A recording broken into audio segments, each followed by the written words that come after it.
Setting out's always a bit of a joy. I got the sun in my eyes, but it looks like it's going to be a good day.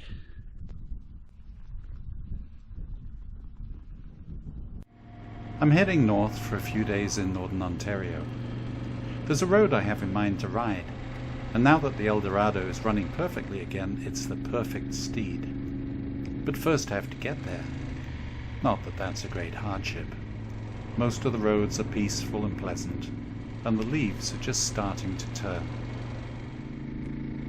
I'm heading for Sturgeon Falls and a motel I've stayed in a few times before.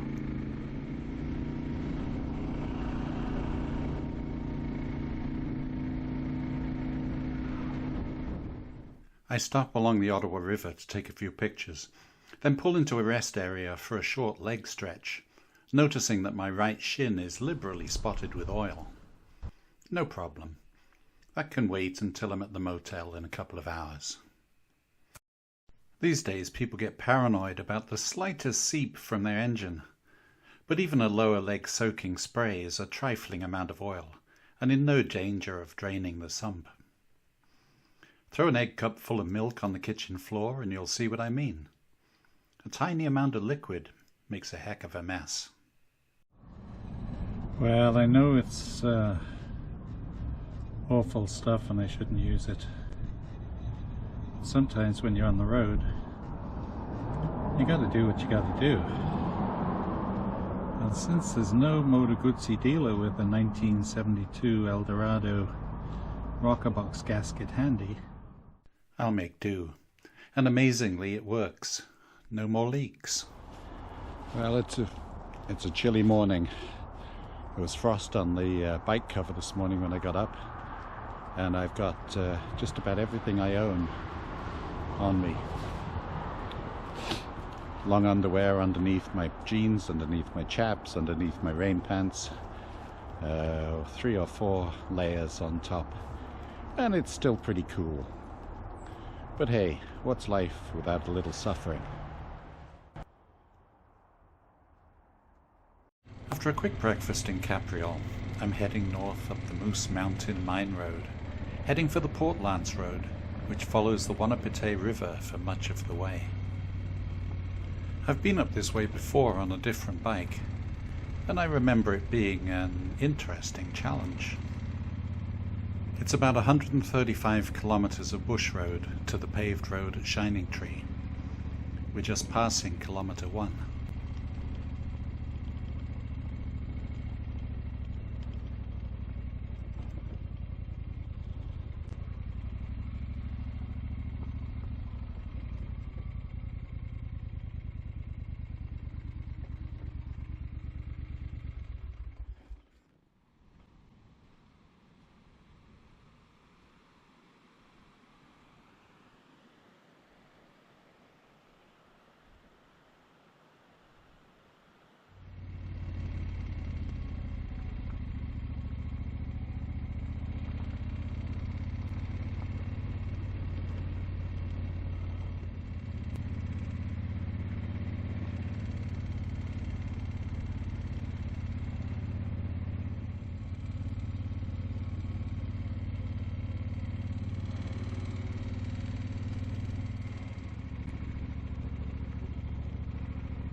After a few kilometers, I stop at the first crossing of the Wanapitei River.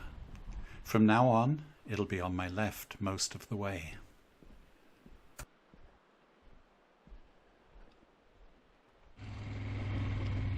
The road is also getting steadily narrower the further we get from Capreol.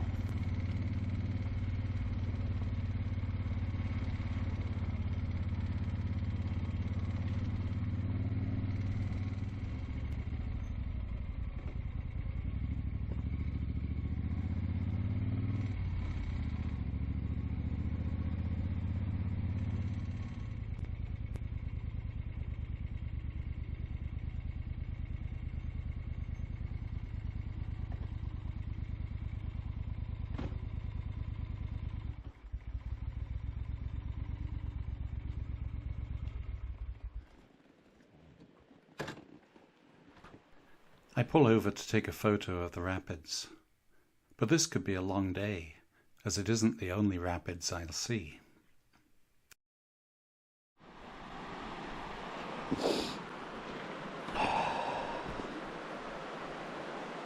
Well, this is a pretty fine place to be on a beautiful day like today. The Wanapitei River is just beautiful.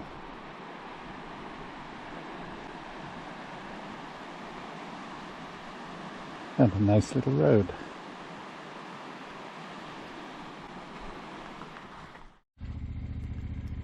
So far the road's been good. Better than I expected. Better than I remember. But things can change quickly.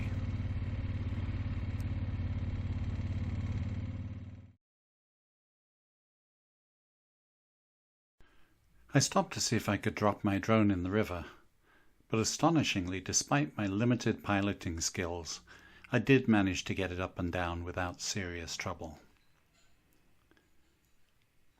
It's nice to get a bit of an overhead view. It's hard sometimes to see what the country looks like when you're down among the trees.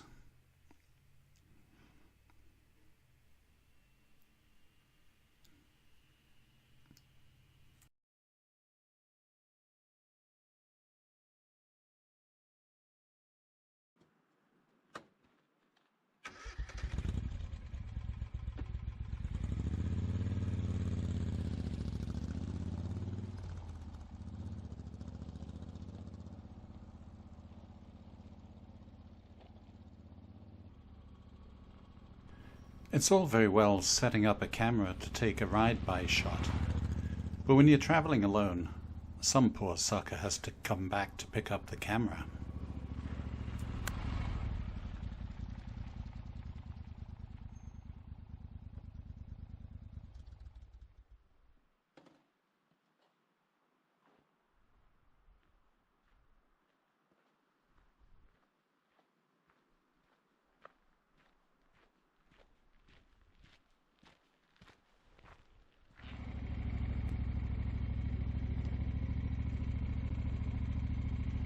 I was beginning to notice that the road surface was getting more cobbly and potholed.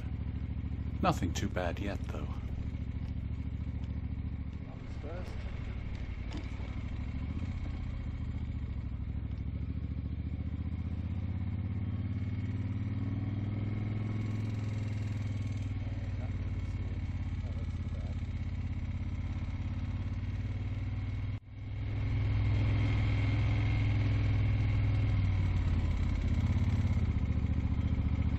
But is there anything better than riding a bike like this along a road like this? A lovely clatter of the rapids going along, nice mellow exhaust sound.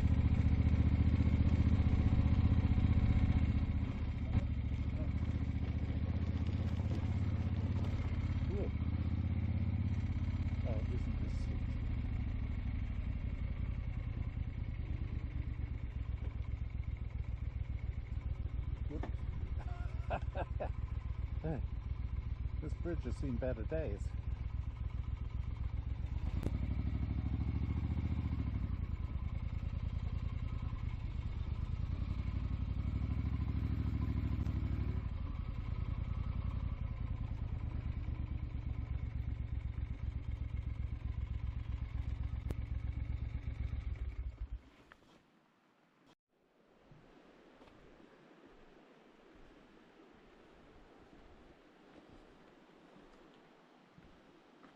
Yep, that's a pretty good hole. Oh, and here's the sophisticated repair. Yeah. Glad my bike doesn't weigh too many 100 pounds. Here's another good one. Ah, nature.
hiding in those in that puddle.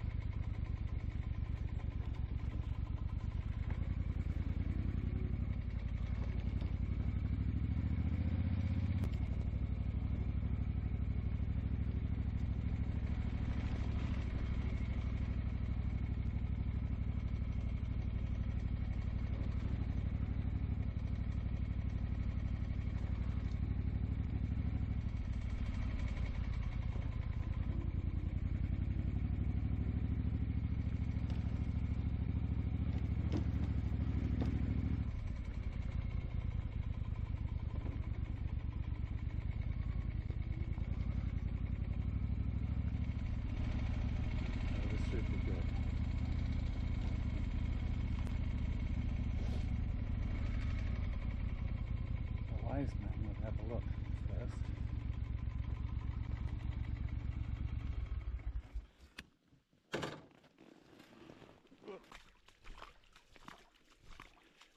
I think if I stay over to this side, I'll be good.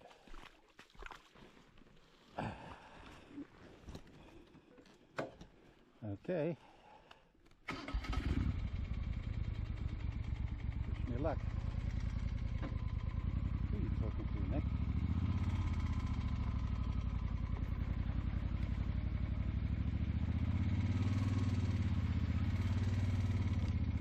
No problem at all.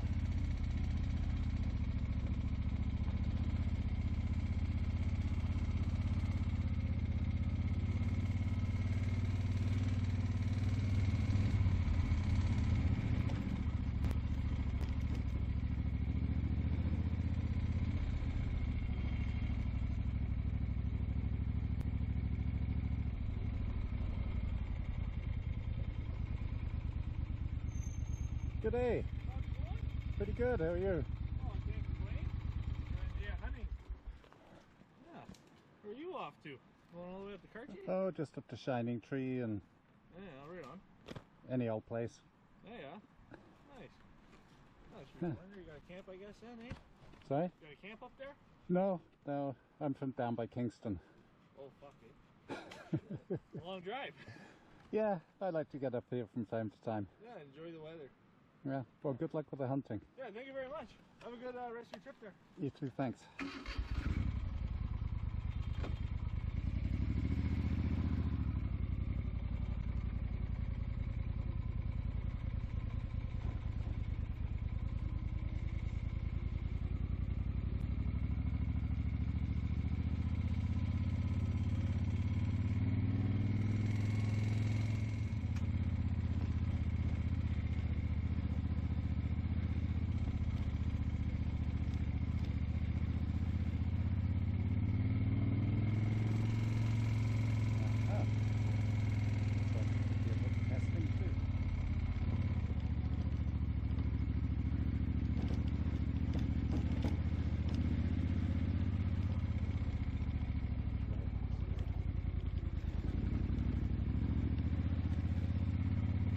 That is the beauty of torque. Just let it down to almost stalled speed and just keep rolling. It'll walk its way back out of it. At this point, the GPX track for the Trans-Canada Adventure Trail diverges from the well-travelled route I've been following in favour of a four-wheeler track, roughly parallel to some hydro lines. Nothing ventured, nothing gained, they say.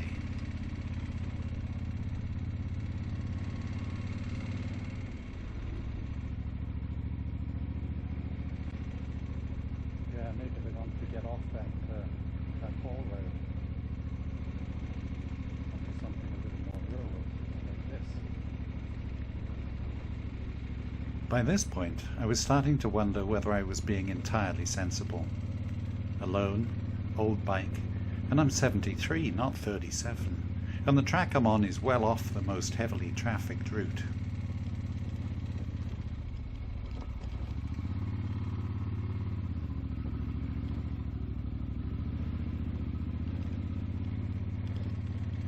And then I encountered this, a rock shelf that was well beyond my skill level to ride up, especially on this bike.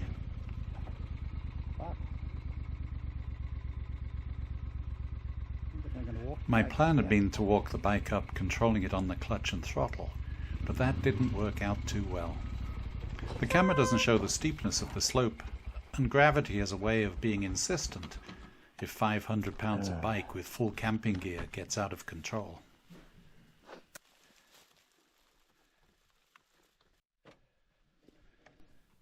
I took a short walk to assess the situation, but decided I'd be daft to continue, not knowing what other minor hazards might lie ahead.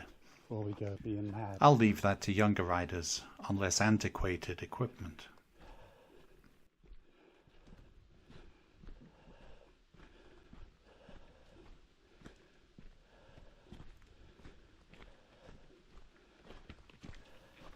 After a bit of a struggle, I managed to get the bike turned around and headed back to the main road. I still had 70 or 80 kilometers of gravel track and forestry haul road ahead of me. It was time to get moving.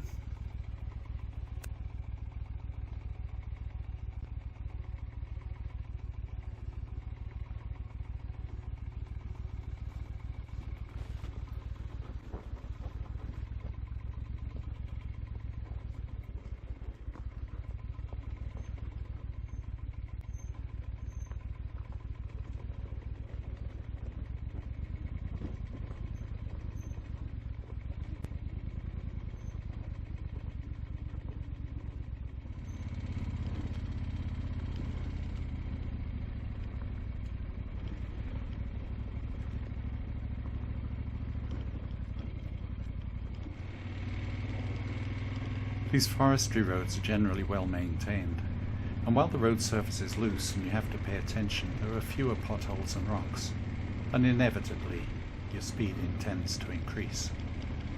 And it's one thing to know that these roads are used as haul roads by logging trucks, but when you haven't seen another vehicle for any number of hours, it's easy to get careless. Nevertheless, while it's tempting to stick to the hard-packed gravel in the center of the road and avoid the loose stuff in the corners, that's where one should be. Blind curves, speeding logging trucks, and careless motorcyclists are a poor mix. I was lucky to avoid this one. Fortunately, the driver was alert and did his best to correct his line too.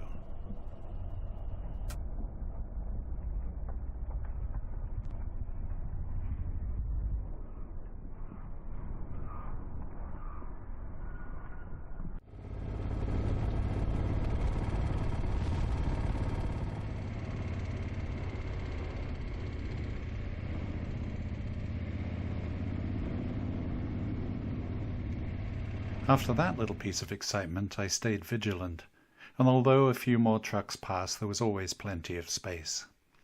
Once I hit the paved road, I scuttled up to Gugama for a night in the Stardust Motel.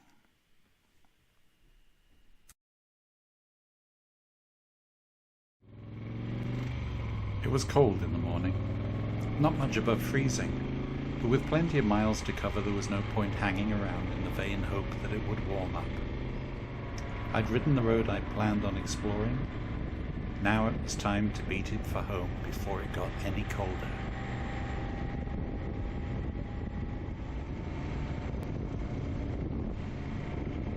Highway 144 south to Sudbury is a lovely road, but I was barely in the mood to enjoy it. This was grit your teeth and ride time.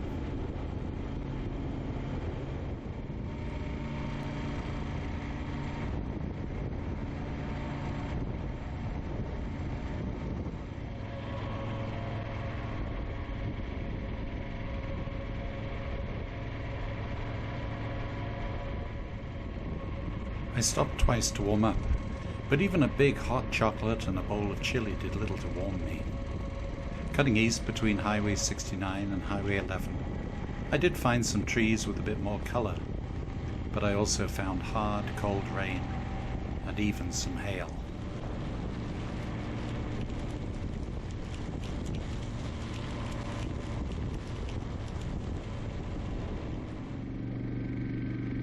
Incredibly, by the time I was heading through Algonquin Park, the clouds and precipitation were behind me, although if anything, the clear air was even colder. But every cloud has a silver lining. if you're a perpetual optimist. At least the trees were pretty. I stopped at the Algonquin Park Information Centre for one last warm-up before the last few miles to Barry's Bay. Yes, it's cold, but I suffer on your behalf. I'd actually intended to ride all the way home, another 200 kilometers or so, but I just didn't have it in me. This was quite enough for one day. Well, that was a brutal day. Cold, wet, some thunderstorms, some hail, and lots of miles. But hey, a little bit of suffering never did anybody any harm. And as you can probably tell, I'm in a motel room. Just had a nice shower, got nice and warm again. I got some disgusting Doritos or whatever these things are, munchies. And I got a beer. Life is good. Another cold day.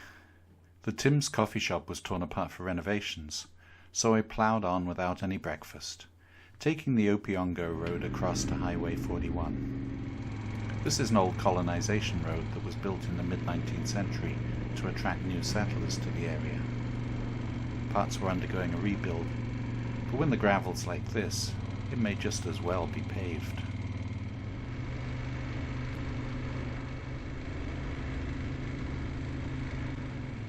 At Dacre, I turned south heading for Calabogie, but I couldn't resist diverting along the Kennelly Mountain Road, another short side road that cuts across to the Centennial Lake Road.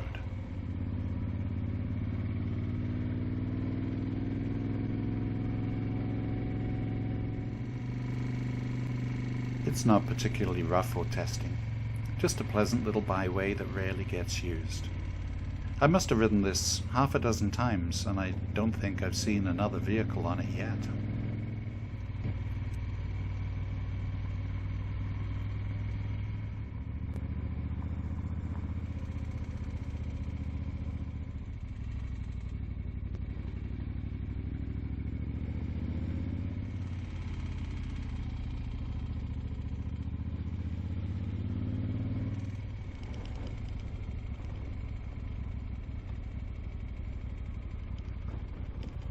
From the Kennelly Mountain Road, it was just another 100 kilometers or so to home.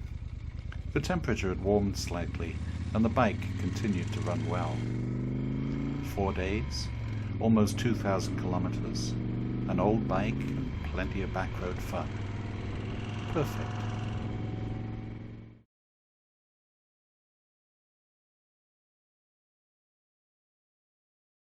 Please like, subscribe, etc. And here's a sample of some of my motorcycle books from my author page on Amazon. They're available in paperback, digital, and audiobook formats. Just search for Nick Adams Motorcycle.